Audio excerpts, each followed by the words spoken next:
Dinala na sa custodial facility sa Muntinlupa sina dating DPWH engineers Bryce Hernandez at JP Mendoza na sangkot sa mga questionable flood control project. May unang balita live si Bam Alegre. Bam!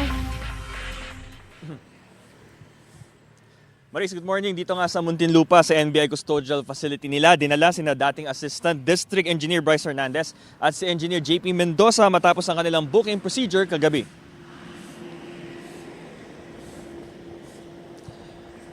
Kuha ito ng convoy ng NBI habang hinahatid ang mga dating opisyal ng DPWH na sina JP Mendoza at Bryce Hernandez kagabi sa custodial facility ng NBI sa Muntinlupa.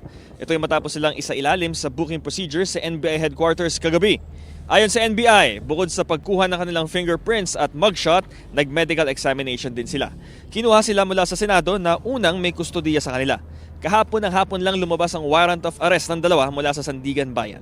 Kasama si dating Senador Bong Revilla para sa kasong malversation through falsification by public documents. Walang custodial facility ang NBI kaya dinala sila muna sa NBI custodial facility sa Muntinlupa. Tumanggi muna magbigay ng pahayag kagabi ang abogado ng dalawang dating DPWH officials. So Maris, inaasahang dadalhin sa Sandigan Bayan ang dalawa para sa return of warrant. At Sandigan Bayan na may desisyon kung saan ang kustodiya ng dalawa habang hinihintay ang kanilang paglilitis. Ito ang unang balita mula sa Muntinlupa. Bam Alegre para sa GMA Integrated News. Gusto mo bang mauna sa mga balita? Mag-subscribe na sa GMA Integrated News sa YouTube at tumutok sa unang balita.